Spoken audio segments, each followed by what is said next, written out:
کون سا قابل عمل حل اس کا نکالا جا سکتا ہے۔ اس سے پہلے ایران کے ساتھ مسلسل رابطے میں رہے محسن نقوی صاحب کئی دورے کر چکے ہیں فیلڈ مارشل عاصم منیر صاحب کا پیغام لے کر۔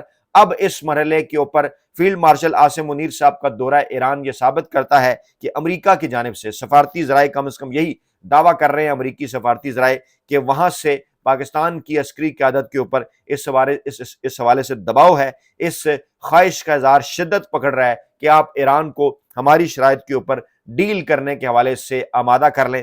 بصورت دیگر میں آپ کے سامنے کچھ تفصیلات رکھ دیتا ہوں اس بل کے حوالے سے۔ بل امریکی کانگریس میں جناب پیش ہوا تھا، ایک ریپبلکن قانون ساز تھے اس کے اندر، ایک ڈیموکریٹک رہنما تھے، مشترکہ طور پر انہوں نے پیش کیا تھا۔ بل کا عنوان تھا پاکستان ڈیموکریسی ایکٹ، اور اس میں پاکستان کے اندر جو انسانی حقوق کی خلاف ورزیاں ہیں ان کے حوالے سے پاکستانی حکام پر پابندیاں عائد کرنے کا مطالبہ کیا گیا تھا۔ اس میں جنوبی کیرولینا سے ریپبلکن کانگریس کے رکن جو ولسن تھے، جو کہ ٹویٹ بھی کرتے رہے عمران خان صاحب کی رہائی کے حوالے سے۔ اس میں کیلیفورنیا کے ڈیموکریٹ رکن جمی پینیٹا بھی تھے۔ مشترکہ طور پر یہ بل آیا تھا۔ مزید غور و خوض کے لیے ایوان کی خارجہ امور اور عدلیہ کی کمیٹیوں کو اسے بھیج دیا گیا تھا۔ اب اطلاعات یہ ہیں کہ ستمبر کے پہلے ہفتے میں یہ جو بل ہے یہ واپس ایوان میں آ رہا ہے۔ اور اگر میں تھوڑا سا بیک گراؤنڈ آپ کو جو ولسن صاحب کا بتاؤں تو وہ بڑے لمبے عرصے سے پاکستان کی اسٹیبلشمنٹ پر تنقید کر رہے ہیں۔ عمران خان صاحب کی رہائی کی مسلسل وہ وکالت کرتے رہتے ہیں، عمران خان صاحب کو وہ سیاسی قیدی قرار دیتے ہیں۔ اب ہم آپ کو تھوڑا بتا دیتے ہیں کہ اس بل میں بیسیکلی آخر کر کیا ہے۔ یہ جناب امریکہ کے اندر کہلاتا ہے global Magnitsky human rights accountability act, اس کو اس بل کے اندر استعمال کیا گیا ہے، اور اس ایکٹ کے تحت امریکہ کو انسانی حقوق کی خلاف ورزیاں کرنے والے افراد پر ویزا اور ملک میں داخلے جیسی پابندیاں عائد کرنے کا اختیار ہوتا ہے۔ اور اس مجوزہ امریکی بل میں یہ کہا گیا ہے کہ اگر پاکستان نے انسانی حقوق کی صورتحال کو بہتر بنانے کے لیے فوری اقدامات نہیں کیے تو پاکستان کے آرمی چیف، یہ لکھا ہوا ہے لفظ آگے انورٹڈ کاما میں DW نے اپنی سٹوری میں عاصم منیر صاحب کا نام لکھا ہے، انہوں نے کہا کہ پاکستان کے army chief general Asim Munir پر 180 دن کے اندر پابندیاں عائد کر دی جائیں۔ یہ اس وقت کہا گیا تھا تقریباً سال پہلے، اور اس پر غیر جانبدار تجزیہ نگار یہ کہہ رہے تھے کہ جناب اس پہ ٹائم لگتا ہے، اتنا آسان نہیں ایسی قانون سازی کرنا، یہ ایک بڑا لمبا عمل ہے اور اس میں وقت لگے گا۔ اور اس کے بعد اب تقریباً 1 سال کا وقت گزرنے کے بعد اب یہ کہا جا رہا ہے کہ جناب اب اس قسم کے اقدامات کے لیے ابتدائی سطح پر کچھ معاملات کا آغاز ستمبر کے پہلے ہفتے کے اندر ہو سکتا ہے۔ بل کے مسودے میں امریکی انتظامیہ سے کہا گیا ہے کہ وہ پاکستان میں حزب اختلاف کو دبانے میں ملوث اہم افراد کی نہ صرف نشاندہی کریں بلکہ انہیں پابندیوں کی فہرست میں بھی شامل کریں۔ اب اس میں امپارٹنٹ نکتہ ہے کہ یہ صرف عسکری قیادت کی بات نہیں ہو رہی، یہ سیاسی قیادت کی بات بھی ہو رہی ہے۔ اور اسحاق ڈار صاحب برطانیہ کے 4 روزہ دورے پر پہنچے ہیں میاں شہباز شریف صاحب کی خواہش کے اوپر، اور امریکہ اور برطانیہ ایک دوسرے کے قریب ہیں۔ برطانیہ کو یہ کہا جائے گا کہ امریکہ سے ہمارے معاملات اس حوالے سے بہتر کرائے جائیں، اور وہاں پر نہ صرف جو ہے وہ پارلیمنٹ کے جو ارکان ہیں ان سے ملاقاتیں کر رہے ہیں اسحاق ڈار صاحب، وہاں پہ پاکستانی کمیونٹی سے ملاقاتیں کر رہے ہیں، وہاں انسانی حقوق کی تنظیمیں، انٹرنیشنل جو ادارے ہیں، یورپی یونین اور کامن ویلتھ، ان تمام لوگوں سے ملاقاتیں کر رہے ہیں اسحاق ڈار صاحب۔ اور مقصد یہی ہے کہ میں نے آپ کو کہا نا کہ 2 پہلو ہیں اس وقت جو سپریم کورٹ آف پاکستان کے اندر عمران خان صاحب کے حوالے سے جو آج درخواست توہین عدالت کی دائر کر دی گئی، اس سے پہلے سپریم کورٹ کا فیصلہ آیا کہ عمران خان صاحب کو منتقل کیا جائے اسپتال، اور شفا کی بجائے پمز لے جایا گیا۔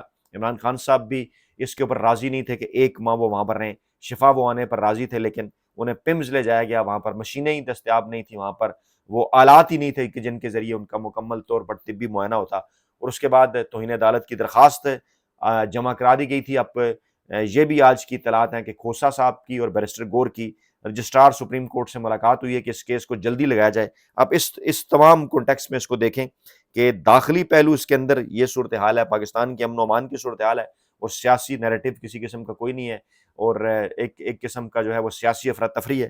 دوسری جانب اس کے کچھ خارجی پہلو بھی ہیں، امریکہ اور ایران کی جنگ ہے، اسرائیل فلسطین کا معاملہ ہے، اور پھر یہ جو میں نے آپ کے سامنے اینگل رکھا کہ امریکی نمائندگان کے اندر یہ بل دوبارہ سے اب آ رہا ہے۔ اچھا، اس بل کے اندر یہ تجویز بھی شامل ہے، ایک اور اس کا اینگل ہے، یہ تجویز بھی شامل ہے کہ اگر پاکستانی حکومت جو ہے اس میں اگر فوجی مداخلت ختم کر دی جاتی ہے، یعنی شہباز شریف صاحب کی حکومت کے اندر جو فوجی مداخلت ہے وہ اگر ختم کر دی جاتی ہے کیا مداخلت سمجھیں گے اسے شہباز شریف صاحب؟ وہ تو سب مل جل کے کر رہے ہیں. تو غیر قانونی طریقے سے زیر حراست قیدیوں کو اگر رہا کر دیا جاتا ہے، یعنی اگر عمران خان صاحب کو رہا کر دیتے ہیں، یہ امپارٹنٹ جملہ ہے، اس کو سمجھیے، تو امریکی صدر ایسی پابندیاں ختم کرنے کے مجاز ہوں گے. یہ اس کے اندر ایک پہلو ہے ان کے لیے گرین سگنل، کہ اگر آپ کیا کرتے ہیں، سیاسی قیدیوں کو رہا کر دیتے ہیں، یعنی اگر آپ عمران خان صاحب کو رہا کر دیتے ہیں تو پھر آپ کے اوپر ایسی پابندیاں نہیں لگیں گی. اب اس کو سمجھیے، اس پہلو پر کوئی بات نہیں کر رہا.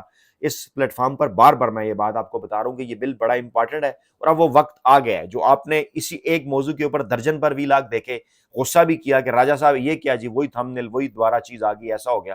تو وہ ہم آپ کو بتا رہے ہیں کہ آپ کو جب بھی اس پر کوئی ڈیولپمنٹ ہوگی آگے ہی آپ کو دینا ہمارا فرض ہے. ہم رپورٹر ہیں، ہم صحافی ہیں، آپ تک ہم نے معلومات مام پہنچانی ہے. تو اب یہ جو دورہ ہے ایران کا، وقت آ گیا ہے. ادھر سے جو پریشر بڑھ رہا ہے، ایران کو منانے کی کوشش ہے کہ آپ مان جائیں، اور اگر ایران مان جاتا ہے تو پھر امریکہ اس معاملے میں مزید اس کو تھوڑا سا ڈیلے کیا جا سکتا ہے، کیونکہ یہ تو ایک دوسرے کو بلیک میل کیا جا رہا ہے نا عمران خان صاحب کو سامنے رکھ کر. اور اگر آپ یہ سمجھتے ہیں کہ ایران مان جائے گا کہ ہم امریکہ کی بات مان لیتے ہیں، تو اس کو پاکستان اپنی کامیابی کے طور پہ پورٹرے کرے گا، اور ادھر سے پھر عمران خان صاحب کا یہ جو معاملہ ہے رہائی کا، یہ پھر پیچھے چلا جائے گا. لیکن نظر ایسا نہیں آ رہا کہ ایران اس حوالے سے کوئی بات تسلیم کرے گا پاکستانی قیادت کی، کیونکہ وہ یہ کہہ رہے ہیں کہ ہم امریکی شرائط کے اوپر کوئی اگریمنٹ نہیں کریں گے. اب آگے چل کر اس میں لکھا گیا، نام ہے عاصم منیر صاحب کا. اس بل میں پاکستان کے فوجی سربراہ جنرل عاصم منیر پر سیاسی مخالفین کو غلط طریقے سے ظلم و ستم اور قید کرنے میں ملوث ہونے کا الزام عائد کیا گیا ہے، اور اہم افراد پر پابندیاں عائد کرنے کی وکالت کی گئی ہے. اور امریکی کانگریس میں پاکستان کے اندر انسانی حقوق جمہوریت سے متعلق پہلے بھی بات ہوئی ہے. اگلا جملہ سنیے گا، تاہم شاید پہلی بار، یہ جملہ لکھا ہوا ہے، تاہم شاید پہلی بار پاکستان کے آرمی چیف عاصم منیر پر پابندیاں عائد کرنے کی تجویز پیش کی گئی ہے. اس بل کا مقصد عمران خان کے خلاف ظلم و ستم میں ملوث افراد کو نشانہ بنانا ہے. یہ ڈی ڈبلیو نے رپورٹ کیا ہے، یہ پاکستانی میڈیا نہیں رپورٹ کر رہا نا، اس لیے تو ہم جیسے مزدور صحافی آپ کے سامنے یہ رکھ رہے ہیں کہ یہ معاملہ ہے. اور اس پر مائیکل کوگل مین جو ولسن سینٹر میں جنوبی ایشیا انسٹیٹیوٹ کے ڈائریکٹر ہیں، انہوں نے یہ لکھا تھا کہ یہ ایک پاکستان کے حوالے سے ایک عرصے بعد، بڑے لمبے عرصے بعد، یہ سب سے اہم قانون سازیوں میں سے ایک ہے. انہوں نے اس کو تسلیم کیا کہ بل کی منظوری ایک طویل مرحلہ ہو سکتا ہے، لیکن یہ پاکستانی قیادت کو خوفزدہ ضرور کرے گا. یہ مائیکل کوگل مین کہہ رہے ہیں، فیاض راجہ نہیں کہہ رہا. اب ہم آپ کو اس خط کی جانب لے کر بڑھتے ہیں، جو کہ خط لکھا گیا تھا امریکہ کے 45-50 کے قریب قانون سازوں نے فیلڈ مارشل عاصم منیر صاحب کو جواب دہ بنانے سے متعلق خط لکھا تھا، اور امریکی وزیر خارجہ کے نام لکھا تھا، امریکی صدر ڈونلڈ ٹرمپ کے نام لکھا تھا. ڈیموکریٹک پارٹی کے یہ 44 ارکان تھے، جس میں 42 ارکان کے دستخط بھی ہیں. اور امریکی قانون سازوں نے پاکستان کی سیاسی صورتحال اور انسانی حقوق کے معاملے پر انہوں نے بات کی تھی، اور ان میں مسلمان ارکان کانگریس بھی ہیں، الہان عمر بھی ہیں، راشدہ طلیب بھی اس کے اندر شامل ہیں. عمران خان صاحب سمیت سیاسی قیدیوں کا اس کے اندر ذکر ہے. پاکستان کی سول حکومت اور فوجی قیادت کے اوپر تنقید کی گئی ہے، اور خط میں کہا گیا ہے کہ یہ اس وقت پاکستان میں جو حکومت ہے فوجی حمایت یافتہ، اس کے انڈر اس وقت پاکستان میں انسانی حقوق کا جو بحران ہے وہ سنگین تر ہوتا جا رہا ہے. اور اس حوالے سے پاکستان کے اندر نہیں، اوورسیز پاکستانیوں کو بھی اس میں دھمکیوں کا سامنا کرنا پڑتا ہے. اور اس خط میں یہ لفظ لکھا ہوا ہے، خط میں army chief field marshal Asim Munir سمیت فوجی قیادت پر ویزا پابندیاں لگانے کا مطالبہ کیا گیا ہے. اور خط میں سابق وزیر اعظم عمران خان سمیت دیگر جو سیاسی قیادی ہیں پاکستان تحریک انصاف کے کوٹ لکھپت جیل میں، ان کی رہائی اور عدلیہ کی آزادی یقینی بنانے پر زور دیا گیا ہے. یہ اس کا بیک گراؤنڈ ہے. اس کے بعد فروری میں 14 کریکٹرز کا خط آ گیا. ابھی اگست کے مہینے میں 21 سابق کپتانوں کا خط آ گیا. یہ ایک انٹرنیشنل پریشر ہے جو بن رہا ہے، اور اس انٹرنیشنل پریشر کے بعد اب فیلڈ مارشل عاصم منیر صاحب ایران کا دورہ کر رہے ہیں، تاکہ وہاں ایران کو کچھ اس معاملے کے اوپر منایا جائے، امریکہ کو ذرا ٹھنڈا کرنے کے لیے کہ یہ شرائط آپ امریکہ کی مان لیں، آپ کو فائدہ ہوگا. ڈیفینیٹلی اس کے اندر پاکستانی اسٹیبلشمنٹ ان چیزوں سے بھی نکلنا چاہ رہی ہے. پھر اسحاق ڈار صاحب برطانیہ پہنچے ہیں، وہ میں آپ کو تفصیل دے چکا ہوں. اطلاعات یہ ہیں کہ شہباز شریف صاحب خود اگست کے آخری ہفتے میں ایک بیرون ملک ایک دورہ کرنے جا رہے ہیں. ان تمام تر چیزوں کا مطلب صرف اور صرف ایک ہے کہ اس وقت یہ جو پاکستان کی داخلی صورتحال ہے، سپریم کورٹ کا جو فیصلہ ہے، اس سے شہباز شریف صاحب نے توہین عدالت سے کیسے بچنا ہے.